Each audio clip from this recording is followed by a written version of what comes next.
Well, hello there. This is a tool chest I started building back in my old workshop.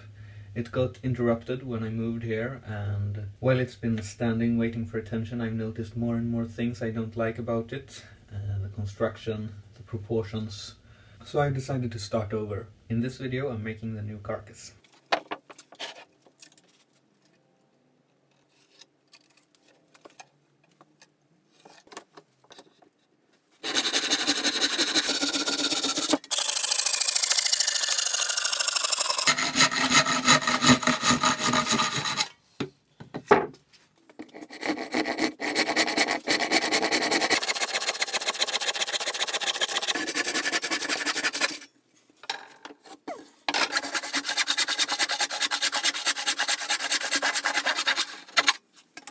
So I was thinking about how to get the width that I need out of this piece.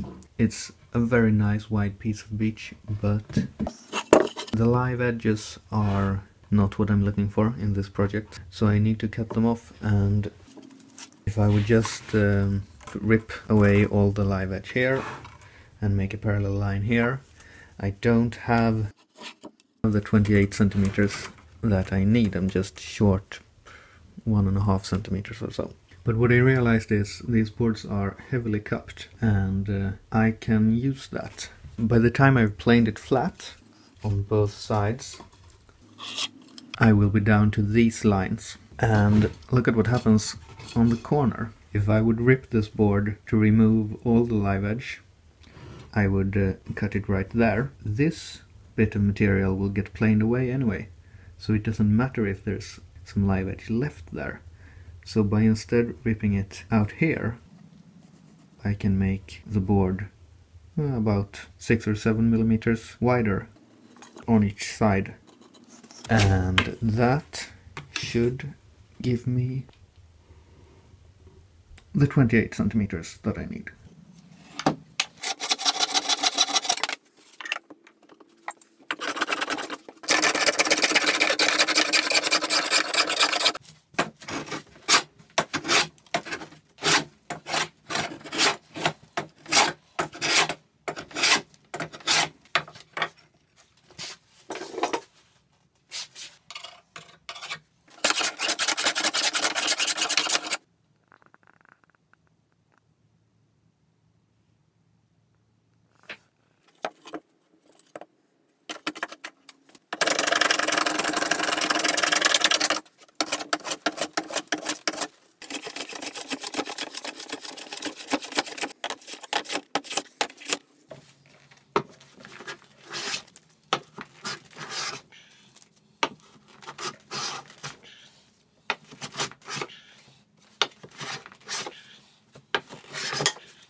Here's a quick mock-up of how the main parts of the carcass go together. The grain flows horizontally throughout the whole carcass, which means I can put in this front stretcher with dovetails at the corners, and also the entire back corners will be dovetailed, so that should make for a strong construction, I hope. In here there will be a plywood base at this height, and there will be a lid here with hinges at the back. This part is the drawer fronts, so I will cut them out consecutively from a single board so the grain will flow from one front to the next, and in between the drawers there will be thin dividers. I wasn't able to get all the components I need out of the one board I had, so for the back I'm going to use a different board of beech, glue it up like so. It's not a good color match, but it's for the back, it'll do.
Okay, so here it is again with the back panel temporarily in place.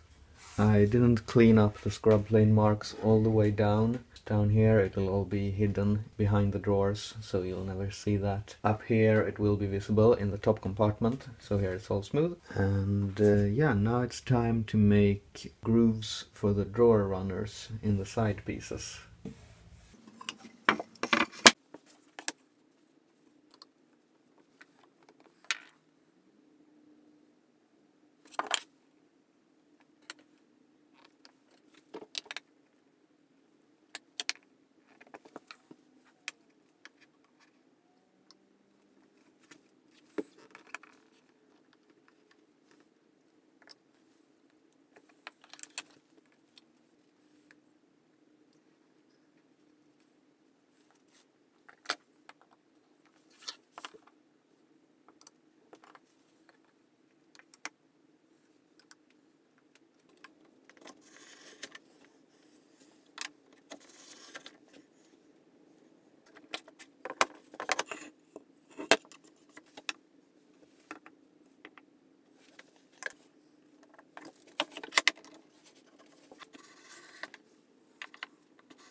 With the grooves cut, I can now start laying out some joinery. The reason why I wanted to plough the grooves before laying out the joinery is I need to make sure there is a dovetail covering the end of every groove.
So here's a dry fit with the upper floor in place. I think I'm ready to glue this up now. Hopefully I'm not forgetting anything that needs to be done before that. Yeah, let's do it.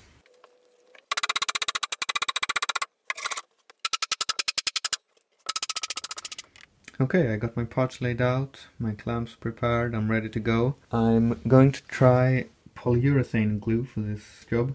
It has a slightly longer open time, which I think will be good. And since it's not water-based, it shouldn't make the wood swell and tighten up the joints like normal wood glue does. I am using gloves because this stuff is not nice.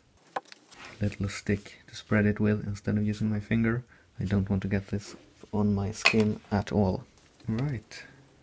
I'm a bit nervous because this is a lot of dovetails, but let's go.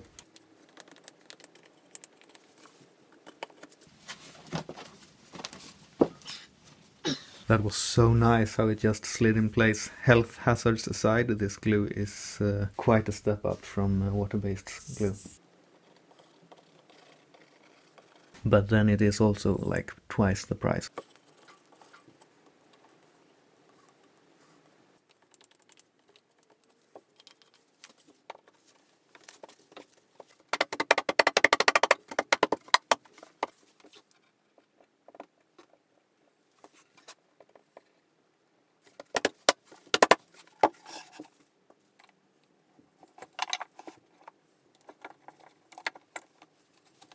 I sure wish I had bought 6 of these clamps instead of 5, but oh well.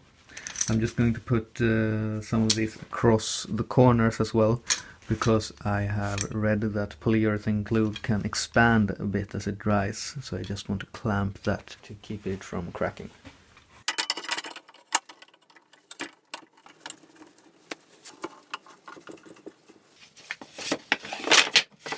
That was one of the smoothest glue ups I've ever done. While it's drying, I'm going to start preparing stock for the drawer runners and drawer guides.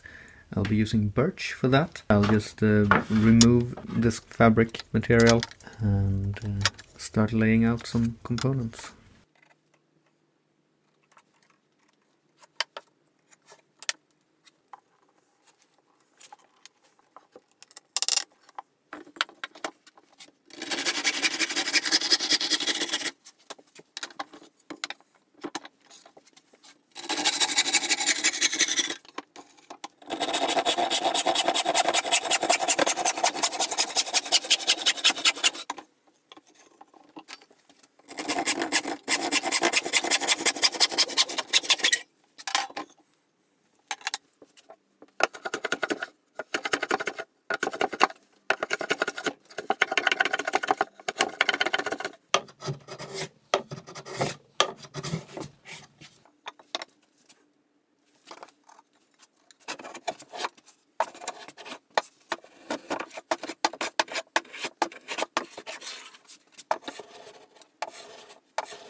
Alright, the case is glued up, the joints are plain flush, the little gaps from the groove have been plugged, and I have a pile of sticks.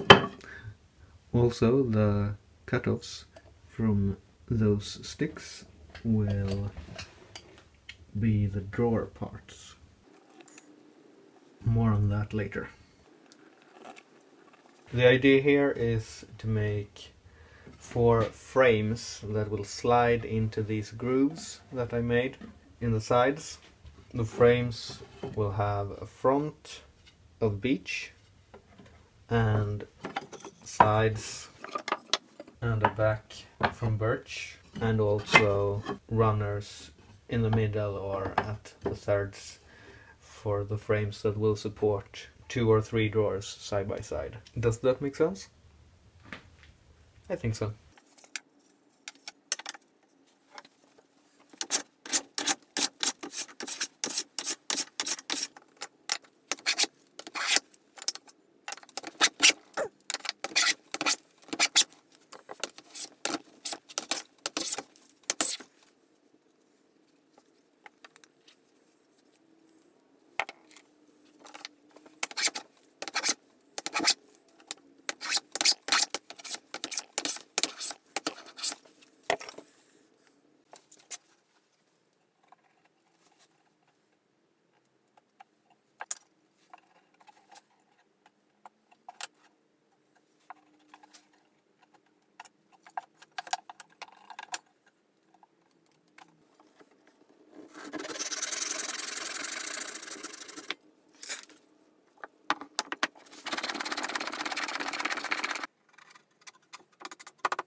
Alright, so I got 3 frames built. There's a 4th one still in clamps, and while that's drying I'm going to once again take this little plane and make grooves along the runners so I can install pieces like this to be the vertical dividers. There will be 2 on the top frame, and then 1 on the second, 1 on the third, and none on the 4th. I'm just going to eyeball the center of this runner because the drawers will be made to fit, so it doesn't actually matter if it's exactly perfect. It just has to look right.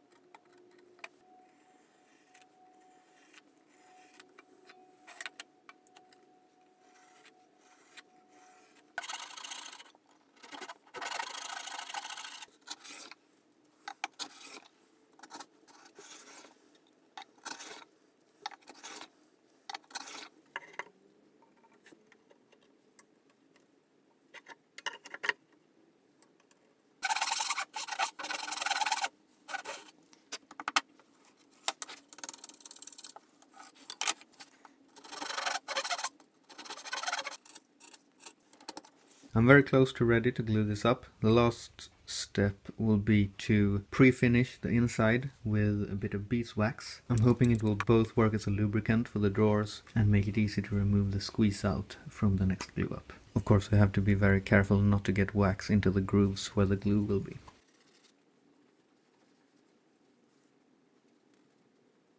And glue up time. I'm once again going to be using the polyurethane glue.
And finally, I can wax and install the vertical dividers.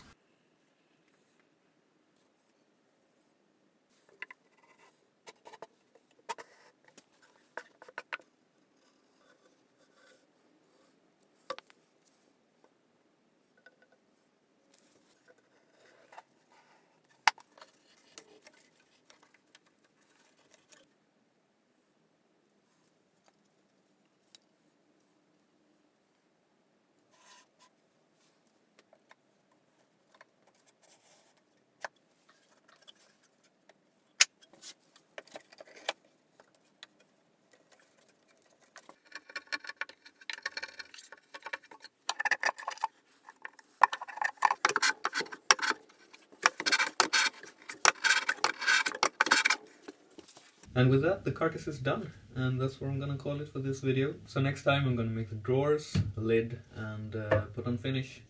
So it'll be done in the next part. It's a 2-part build. Hope to see you there. Thanks for watching.